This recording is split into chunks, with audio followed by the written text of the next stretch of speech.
vamos começar com essa viagem de Lula, ele que embarcou para a China. E entre os planos da visita presidencial estão o restabelecimento de laços diplomáticos com Pequim e a busca por acordos para estimular a economia brasileira. A reportagem é do Rudá Moreira. O principal objetivo da viagem é econômico, mas a visita servirá também para reforçar relações diplomáticas com a China. O petista quer fechar acordos e atrair investimentos para dar novo fôlego à economia em um momento de preocupação com a estimativa de crescimento do Brasil neste ano. Antes de embarcar, Lula disse que pretende convidar o presidente chinês Xi Jinping para visitar o país e que vai tentar convencer os chineses de que o Brasil é um bom lugar para os investimentos do gigante asiático.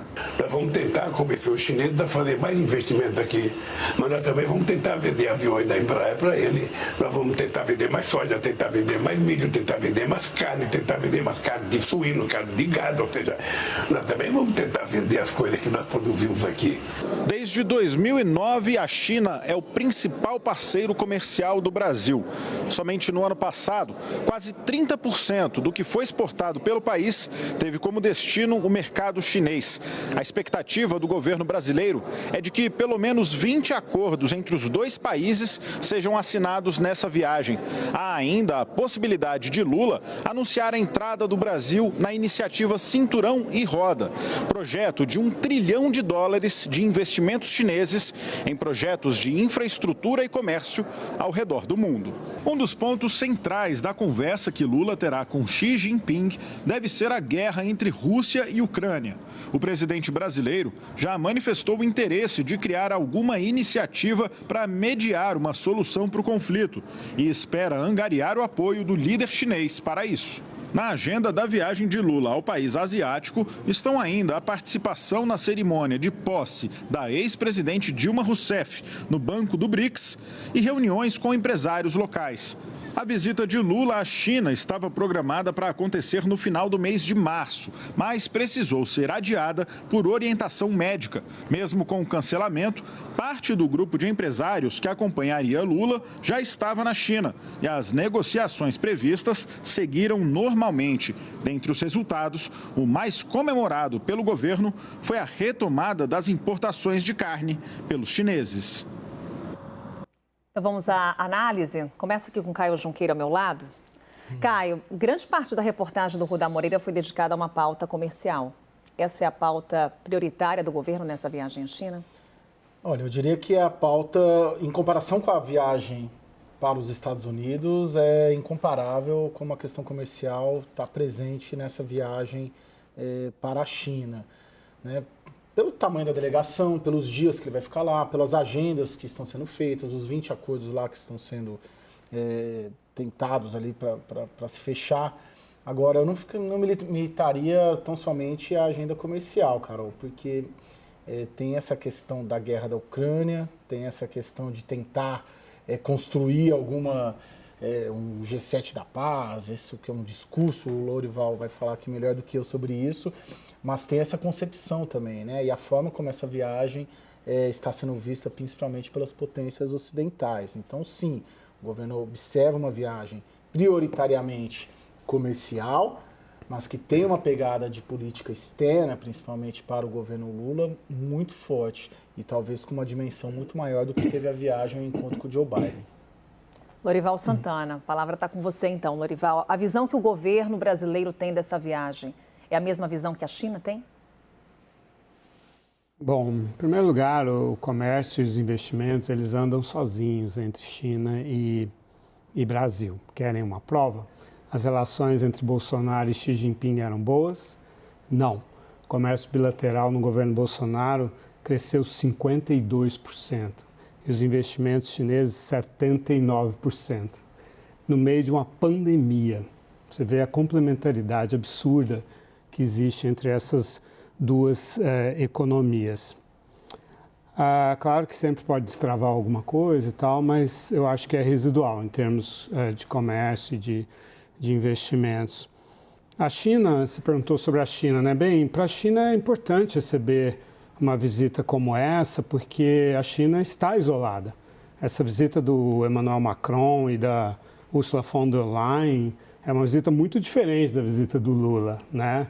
Lá, aquilo foi uma visita tensa, uma visita para cobrar, uma visita em que as posições da França e da União Europeia eram muito claras, né, com relação a todos os jogos que estão envolvidos, apesar de todo o desejo do Macron de atrair comércio e investimentos com a China, e foi muito criticado, aliás, pelas declarações que fez lá no Ocidente. Então, existem alguns riscos para essa viagem no plano estratégico. Por exemplo, quando o governo brasileiro fala em trazer tecnologia de satélite, de vigilância, de monitoramento, isso é uma tecnologia de uso dual, civil e militar, estratégico. Se nós formos usar esse tipo de tecnologia, assim como satélites, assim como comunicação, essas infraestruturas que têm uso dual, isso pode fechar as portas de parceiros que estão na OTAN, como Estados Unidos e Europa, porque a vigilância, a espionagem, tudo isso é estratégico. É difícil você ficar com os dois ao mesmo tempo. Por que a Huawei lucrou 69% a menos no ano passado? Por que o TikTok está cercado? Porque são empresas que são vistas como ameaças para o Ocidente, né? De maneira que é impossível no mundo de hoje não fazer escolhas, né? Eu cobri a viagem do Lula em 2004.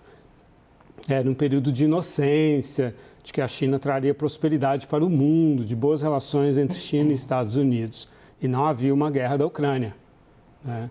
Então, é um mundo completamente diferente e o presidente Lula corre muitos riscos aí do ponto de vista estratégico. A gente não vai ver nada no curto prazo, não vai ver nenhuma declaração de um governante ocidental dizendo isso que eu estou dizendo, porque isso não é diplomático. Mas existem perdas potenciais aí no caminho. Daniel Rittner, a China que Lula vai encontrar é muito diferente de viagens anteriores, como diz Lorival. E eu acrescento um ponto que o Lorival traz, que é a guerra na Ucrânia, que é muito sensível. Você trouxe uma informação aqui na CNN de uma missão muito discreta de Celso Amorim, ele que foi a Moscou e também a Paris. Foi uma tentativa de preparar o terreno também para essa conversa entre Lula e Xi Jinping, no que se refere a esse tema? Foi, Carol, foi sim, faz parte na conversa que Celso Amorim teve com Vladimir Putin no Kremlin, naquela mesa enorme ali, calculo o Celso Amorim a uns 8 metros de distância. O que se discutiu foi, inclusive, a possibilidade de que, Amorim não gosta do termo, clube de paz, mas que um grupo seleto ali de países equidistantes da guerra e que não estejam muito envolvidos militarmente ou emotivamente na guerra, possam servir ali para alguma facilitação do diálogo em algum momento. E não à toa, isso aconteceu poucos dias antes da viagem de Lula para a China, porque a China apresentou um catálogo ali com 12 pontos para um projeto de paz, com os quais o Brasil simpatiza, são desconsiderados e vistos com muita crítica pelo Ocidente, principalmente por Europa e Estados Unidos, que acham que a China não tem equidistância, né, a palavra novamente, para qualquer diálogo possível, mas Lula pretende ali numa conversa reservada só entre os dois, mais os intérpretes, no dia 13, depois de amanhã, conversar sobre isso com Xi Jinping. O caminho é muito difícil. Agora, será que eu perco a amizade do Lorival se eu discordar de alguns pontos dele ou não? Com a palavra Lorival Santana, acredito que não. Bom, para você ter uma ideia, o Caio e eu somos grandes amigos. Lorival, eu só acho, assim, você colocou um ponto, né, que as relações China-Brasil caminharam com pernas próprias no governo Bolsonaro. Caminharam porque elas já são dinâmicas suficientemente do ponto de vista comercial para andarem sozinhas. Mas eu lembro uma citação do ex-chanceler Ernesto Araújo que falava o seguinte, que a gente podia vender soja, podia vender minério de ferro, podia vender petróleo para a China, mas nunca vendermos a alma. E isso acho que limitou um pouco as possibilidades de desenvolvimento dessa relação.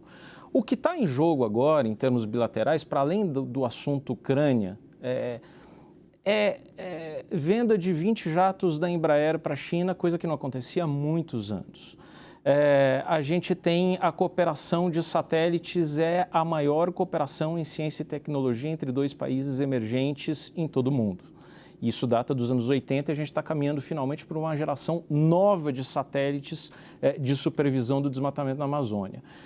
E acho que mais importante, foi criado um fundo bilateral em 2015, durante a visita do primeiro-ministro chinês, de 20 bilhões de reais. Com 3/4 de investimento chinês para 1/4 de investimento brasileiro, financiando infraestrutura. Isso nunca saiu do papel, foi regulamentado durante o governo Temer e foi simplesmente congelado às vésperas da posse de Bolsonaro. Por quê? Porque Bolsonaro não parava de atacar a China, não parava de atacar essa relação. E os projetos já estavam pré-selecionados. Então, isso, se você conseguir tirar do papel, e é verdade que muitos planos chineses ficam só no gogó, mas se isso for tirado do papel, significa um impulsionamento para a economia brasileira em termos de fontes, diversificação de fontes de investimento e financiamento, que é muito importante. Bem, de novo, eu acho que satélite é uma escolha complicada, que precisaria ser muito bem estudada. Acho que, neste momento, é uma tecnologia sensível que pode comprometer o compartilhamento de inteligência, de informação sensível do Brasil com o Ocidente. Então, é uma escolha que pode ser bastante danosa para o Brasil estrategicamente. Agora, investimentos em infraestrutura sempre teve 3,3 bilhões no último ano do Temer, teve 5,9 bilhões de dólares no penúltimo ano do Bolsonaro, ainda não tenho o dado do ano passado. Isso anda, se olhar a curva, se olhar o gráfico, sempre tem bastante, mas os maiores, em termos de estoque, os maiores investidores são os Estados Unidos, França, Japão, os de sempre. A China investe em energia e tal, é bem-vindo, mas não precisa o presidente Lula ir lá para atrair esse investimento, não. Felipe Moura Brasil, num ponto aqui, Lorival e Daniel, eles foram convergentes, de que durante o governo Bolsonaro a relação com a China não foi das melhores. Não foram boas. Lula, desde que ele foi eleito, ele vem enfatizando essa necessidade de uma mudança da postura do Brasil quando a gente fala de política internacional. Está conseguindo? Olha, em primeiro lugar é bom lembrar os ruídos, né, que Jair Bolsonaro teve com a China. Existia muita necessidade de pose, de você parecer uma direita lutando contra ditaduras para o eleitorado cativo do bolsonarismo, principalmente nas redes sociais. Então, a China, sendo uma ditadura ligada ao comunismo, fazia com que a família Bolsonaro quisesse ficar de contraponto, gerando todo esse antagonismo ali para a sua base mais engajada. E fizeram isso logo no começo da pandemia. Dada as responsabilidades da China, etc., aí começa aquele papo de vírus chinês, aí começa a atacar até a conta ali da embaixada, com respostas de parlamentares aliados. Tudo aquilo foi muito ruidoso e gerou muita preocupação sobre o fornecimento de insumos chineses, para a fabricação de vacinas contra a Covid-19, tudo aquilo que a gente queria que continuasse acontecendo a despeito de todas as críticas históricas que qualquer democrata tem ao regime chinês. Acontece que o Lula ele vai para um outro caminho de uma complacência exacerbada, que a gente já comentou aqui, com o Vladimir Putin, e acaba tendo também, por tabela, com o regime do Xi Jinping. Mas como o Lorival falou, eu estou alinhado, as relações comerciais do Brasil com a China, elas andam independentemente desses ruídos políticos. Eu adoraria que o Lula realmente conseguisse trazer para o Brasil tudo que se promete com essa viagem. Mas eu não vejo essa viagem tendo um resultado positivo tão imediato e concreto. Eu vejo mais toda uma diploma selfie, como eu ironizava no caso do Bolsonaro, muita gente numa comitiva grande demais, indo para tirar foto com as lideranças internacionais. O que Jandira Fegali, André Janones vão fazer em reuniões lá com autoridades chinesas? Eu gostaria que houvesse mais investimento em infraestrutura. Está se falando em ferrovia, em hidrelétrica. Tudo isso o Brasil precisa, e tudo isso foi foco de corrupção no passado. Você pega aí as obras da ferrovia Norte-Sul, que era a antiga empresa estatal Valec, que agora se uniu, no ano passado, foi concluída a fusão com a EPL para fazer a Infra SA. mas você teve pai e filho, presidente da estatal, condenados, esquema de corrupção, lavagem de dinheiro em todas aquelas obras, hidrelétrica de Belo Monte virou piada, o Belo Monte de propina, dividida ali entre PT e MDB, mas assim, o Brasil precisa dessa infraestrutura. Seria ótimo para escoar, inclusive, produção do Centro-Oeste, para os portos do Norte, até aqui para o Sudeste. Então, tem muita coisa que o Brasil precisa, só que eu não vejo isso assim como um objetivo em termos pragmáticos. Essa viagem vai trazer tudo isso imediatamente para o Brasil. Eu vejo uma relação que já está construída, de uma grande parceria comercial e muita gente se aproveitando disso nesse momento. E tenho muitas críticas, assim como o Lorival já fez também, a essa postura muito ensaboada do Lula, talvez megalômano, ele sonha com o Prêmio Nobel da Paz, mas que ele também usa para fazer essas relações de interesse. Mas, gente, então vocês acham que o presidente do Brasil, qualquer que fosse ele, não deveria fazer uma viagem de visita com uma delegação? Não, eu não falei isso. Ele pode. Deixa eu terminar. O presidente do Brasil não deveria fazer uma viagem para visitar o presidente do principal parceiro comercial do Brasil? Para ser Essa viagem é um erro? Não, o problema é o que ele vai dizer lá. O problema são as posições do Lula. O Macron foi lá, foi criticado, mas poderia não ter sido. Quer dizer, a von der Leyen foi lá e ela é bastante crítica à China. O problema não é ir lá. O problema é o que você vai fazer lá. O que você vai dizer em termos políticos, geoestratégicos, geopolíticos. E como o Felipe falou, o Lula ele é ambivalente, para dizer o mínimo. Ele é complacente com a China, que está cometendo crimes de guerra contínuos e que é apoiada e possibilitada pela China. E ele não vai criticar isso, pelo contrário. Ele vai dizer coisas que vão reforçar essa posição. Mas, Lourdes, seria certo o presidente do Brasil ir lá e criticar a China? Ele poderia ter uma posição crítica, sim, diplomática, crítica. Ele poderia não se envolver nisso, por exemplo. Exato. Se o interesse dele são os interesses nacionais, em que o Brasil ganha? Agora, fazendo uma pergunta que você gosta de fazer. O que o Brasil ganha se oferecendo para criar um clube para negociar a Ucrânia, algo que não vai dar certo, não vai acontecer, porque as posições do Brasil e da China são inaceitáveis para o Ocidente.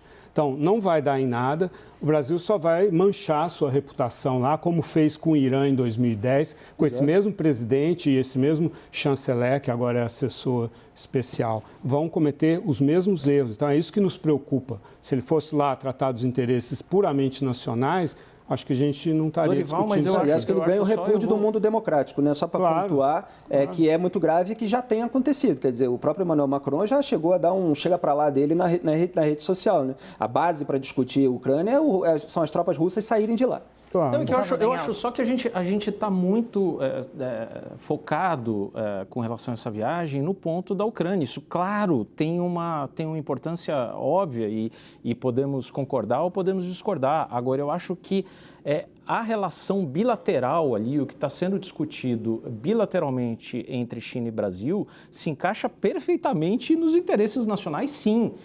Veja, o Brasil é o quarto maior destino de investimentos chineses, tá? Depois de Estados Unidos, França e Austrália. A China investe 80% do que a China investe no Brasil, 80% está concentrado em energia, mineração, agricultura. A China investe majoritariamente aqui em compra de ativos, não em indústrias novas ou infraestrutura nova. O Brasil tem como requalificar um pouco esse investimento. A China hoje é o maior investidor em energia elétrica do Brasil, é dona do grupo CPFL, por exemplo, é dona de hidrelétricas em São Paulo. Então, a questão é como você encaixar melhor essa disposição dos chineses em investir no Brasil numa infraestrutura nova, não só em venda de ativos, em construir ferrovia, por exemplo. E me parece claro que os chineses mantiveram uma relação nos últimos 4 anos um pouco no piloto automático. Os chineses, a gente brinca de vez em quando que os chineses têm um pouco vida de cachorro, né? Cada ano vale por 7, porque enquanto eles estão pensando, a gente está pensando num ciclo de 4 anos, eles estão pensando em 32, em 28, né? Esse é o tempo dos chineses e tiveram que alimentar uma certa paciência estratégica com o Brasil nos últimos anos para não haver uma deterioração das relações. Agora, me parece que a capacidade que você tem aí, e ninguém espera que esses investimentos vão chegar depois de amanhã ou no leilão do mês que vem. Isso se constrói. Agora, o diálogo que foi rompido nos últimos anos, ou que foi colocado praticamente em termos mais institucionais, nos canais mais gélidos possíveis, né? Isso me parece que não me parece que fez bem e nem me parece que foi capaz de aproximar e requalificar esse relacionamento. Só não precisa vender a alma, né? Exatamente. Todo mundo quer falar, vamos organizando então. Lorival Santana, só para a gente já fechando a roda. Vai, Lorival. Só não precisa vender a alma. Vender a alma é entregar os ativos estratégicos do Brasil para um país que é muito complicado, que é a China. Exatamente. Não, respondendo um pouco do Caio e lembrando que eu falei um monte de coisa que o Daniel apontou, é que tudo bem você fazer uma viagem internacional para encontrar uma outra liderança. Eu gostaria que o Lula não falasse todas essas asneiras que ele vem falando sobre a guerra do Putin contra a Ucrânia, que a comitiva não fosse tão grande, não fosse esse grande trem da alegria, de diploma selfie, e que ele realmente estivesse focado em trazer mais investimentos para o Brasil. Não acredito que isso vai sair tão rápido, tão facilmente, mas isso, obviamente, é bem-vindo. Agora, temo pelo vexame internacional dentro do mundo democrático. Por esse ponto aqui, Caio, que o Felipe traz, que é essa comitiva presidencial, quem vai acompanhar o presidente Lula nessa viagem, o que a escolha desses nomes nos traz de recados, de sinalizações, principalmente olhando aqui para a política interna? Carol, eu não vi ali na delegação uma grande sacada. De fato, eu não vi. Haveria uma grande sacada, por exemplo, se o presidente da Câmara, Arthur Lira, fosse. A maioria ali, pelo que eu vi dos nomes, inclusive os governadores, são todos alinhados, né, ao Palácio do Planalto. Então não é uma viagem que eu vejo que tem um efeito de acomodação, de arrumação interna, já estruturando. Claro que conversa, sempre é bom, mas ali, o Rodrigo Pacheco, presidente do Senado, ele é muito próximo, né? Ministro de Minas e Energia, era quase que um funcionário dele, né? Auxiliar dele no gabinete, inclusive. Então, assim, os demais, eu vi a maioria dos partidos já da base ou querendo ser da base, né? E hoje, a situação hoje da política, ela está tão difusa dentro do Congresso, que um sujeito que seja do PSDB, que tem gente, pelo que eu vi na lista, pode ser governo. Então, não vi ali uma acomodação. Sobre essa questão maior, eu não vejo... você, Lorival, a gente é amigo, né? Me deu carona ontem, me levou para casa. Vai perder a carona hoje. Não, eu só penso, hoje eu vim de carro. Hoje eu vim de carro.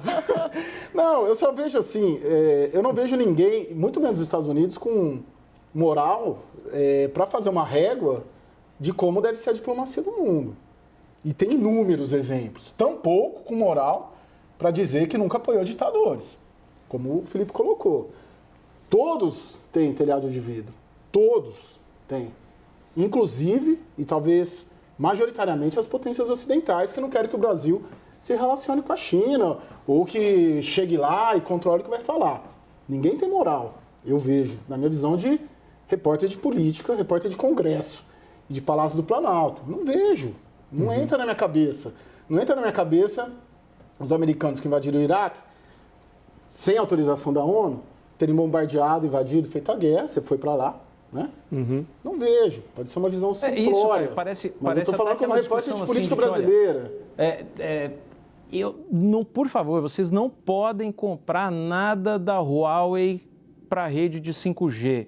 Só não lembrem, por favor, que eu espionei a Petrobras e a presidente da República, mas são coisas totalmente diferentes. Recentemente, né? Dilma Rousseff, primeiro mandato. Caio, depois da invasão do Iraque, a partir de 2008, todos os presidentes eleitos nos Estados Unidos se elegeram prometendo se retirar do Iraque e condenando a guerra do Iraque e do Afeganistão. Você não pode falar de um país como se fosse um monolito, como se não tivesse governos diferentes. O apoio ao golpe de 64, né, ele foi feito por 2 presidentes americanos, depois veio um terceiro presidente, que foi o Jimmy Carter, que pressionou o Brasil a se redemocratizar e a respeitar os direitos humanos. Isso que você defende, que é a Realpolitik, foi o que levou à defesa pelos Estados Unidos da ditadura militar no Brasil. E isso foi abandonado em 1976. Então, existem governos diferentes, pensamentos diferentes, políticas externas diferentes. Os Estados Unidos que apoiaram o golpe militar ou que invadiram o Iraque não são os Estados Unidos do Joe Biden. Se você ignorar isso...